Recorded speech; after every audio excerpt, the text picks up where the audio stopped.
economic crises, recessions, and financial upheavals.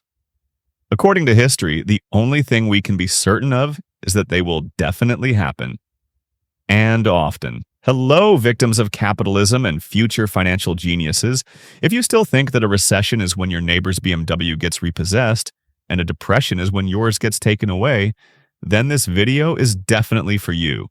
Today, we'll talk about how to survive an economic downturn and not lose everything you've earned through hard work and possibly some not so hard work.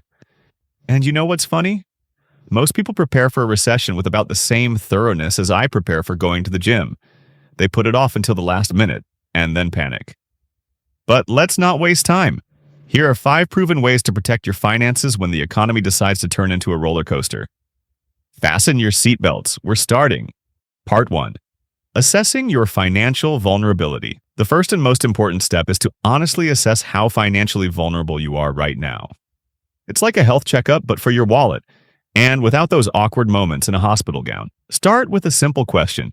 If your income suddenly disappeared, how long could you maintain your current lifestyle? If the answer is probably until next Tuesday, we have a problem.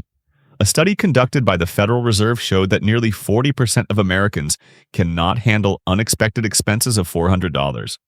And honestly, the situation isn't much better in other countries. Here are the key points to pay attention to. Debt-to-income ratio.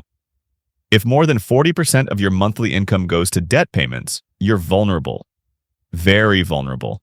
Like a gazelle with an injured leg in a lion documentary. Liquid assets. You should have savings that you can easily access without selling a kidney on the black market. Dependence on a single income source. If all your financial stability rests on one job, it's like balancing on a unicycle. It looks impressive until you fall. Robert Kiyosaki in Rich Dad, Poor Dad put it well. Financial struggle is often the result of people working all their lives for someone else. Maybe it's time to stop being financially monogamous? Now, be honest. Do you have an emergency fund? If your answer is yes, I have a credit card, that's like saying you have a zombie escape plan that involves trying to bite them first. Not the most reliable strategy. Part 2. Creating a financial safety net. A financial safety net isn't something you stuff under a mattress with money, though I won't judge you. It's liquid savings for when life decides to surprise you with a layoff, illness, or other unpleasantness. Experts traditionally recommend having savings equal to 3 to 6 months of your expenses. But during a recession, better aim for 6 to 12 months. It's like a toilet paper stockpile during a pandemic. Seems excessive until it becomes necessary. But how do you build this cushion if your budget is already stretched thin? Start with automation. Set up an automatic transfer of even a small amount on payday. As they say, even an elephant begins with a cell. Wait, that's not how it works. Even Everest begins with the first step? No, that's not it either. Well, whatever, you get the idea. Review your budget. Find at least 3 subscriptions that you use less frequently than your gym membership. Oh, is that too personal? In the book, The Psychology of Money by Morgan Housel, there's a great thought. Saving is not just the ability to buy something later. It's the ability to control your time right now. When you have a safety cushion, you're buying yourself freedom of choice. One clever way to quickly build a safety cushion is to temporarily switch to financial survival mode. Imagine you've already been fired and live on the minimum. The difference between your normal and survival budget goes straight into your safety cushion. And remember, a financial safety cushion should be a real cushion. Soft and comfortable, not a brick with a fake pillowcase. Keep this money in a liquid and safe form, like a savings account or short-term government bonds. Part 3. Diversifying income sources. During a recession, relying on just one job is like walking a tightrope without a safety net over a pool of hungry sharks. Only even riskier. Diversification of income sources isn't just a smart phrase to impress people at parties, though it works for that too. It's a real strategy to protect against financial shocks. According to research by Thomas Stanley, author of The Millionaire Next Door, the average millionaire has about 7 streams of income. How many do you have? If the answer is 1, then it's time to expand your horizons. Here are some options for diversification. Side work in a related field. Use your professional skills for freelancing or consulting. It's like your regular job, but without the annoying office plankton. Passive income. Investments, royalties, property rentals, money working for you while you sleep. The best employee you'll ever hire. Micro-entrepreneurship. A small online business with minimal investment. Just please don't try to sell essential oils to all your acquaintances. They'll hate you, honestly. Developing additional income streams isn't just preparation for a recession, it's building a more sustainable financial system overall. As Warren Buffett said, never depend on a single income. Invest to create a second source. And yes, I know what you're thinking.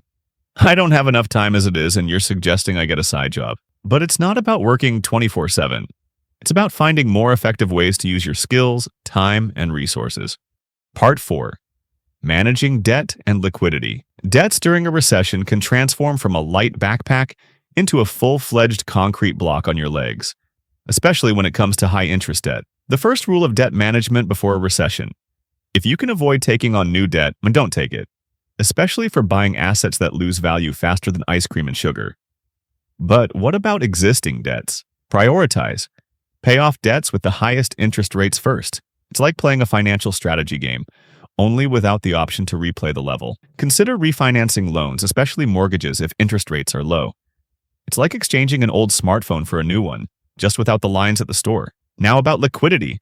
Liquidity is the ability to quickly convert your assets into cash without significant loss of value. During a recession, liquidity is king. No. Emperor. No. God. Anyway, it's very important. Here's the structure of assets by level of liquidity, from most liquid to least. Cash and equivalents, short-term government bonds, publicly traded stocks, corporate bonds, real estate. That vinyl record collection you consider an investment? Spoiler, it's not an investment. In the book Anti-Fragile, Nassim Taleb notes, if you have no debt and you own physical money, you will benefit from any future crisis. Your anti-fragility stems from loving positive random events and being able to prefer them to negative ones. And yes, I hear you muttering, but I thought I needed to invest everything. Balance, my friend.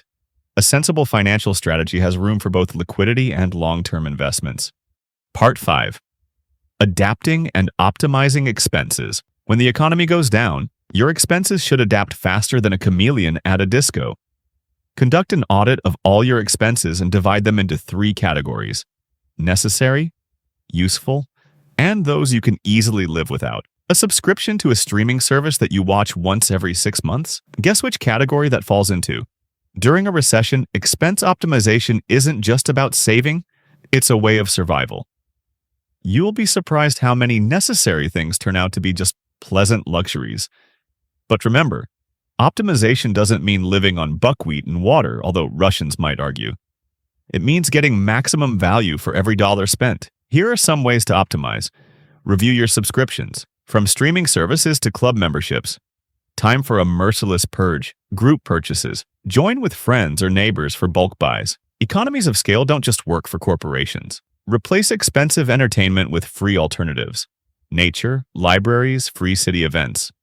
Entertainment without damage to your wallet. Learn to say no, especially to yourself. Impulse purchases are your main enemy during a period of austerity. In his bestseller, The Richest Man in Babylon, George Clason writes, "A part of all you earn is yours to keep. Wisdom tested by millennia." So, we've reached the finish line of our marathon on recession preparation. Let's summarize our survival plan for the economic zombie apocalypse. Assess your vulnerability. Know where you stand. Create a financial safety cushion, preferably not made of bricks. Diversify income sources. Don't put all your eggs in one basket, especially a fragile one. Manage debt and maintain liquidity. Money should move towards you, not away from you. Adapt and optimize expenses. Learn to distinguish between necessary and pleasant. You know, when I was younger, I thought that preparing for a recession was something from the realm of conspiracy theories, like stockpiling canned food for a zombie apocalypse. But then I experienced my first serious economic downturn and realized that financial preparation isn't paranoia, it's common sense. The best time to prepare for a recession is before it starts. The second best time is right now. Recessions come and go like seasons or my attempts to stick to a diet. But with proper preparation, you won't just survive. You'll be able to find opportunities where others see only problems. And remember, financial freedom isn't about how much money you earn, but how much control you have over your life. Now go and prepare so that the next recession fears you, not the other way around.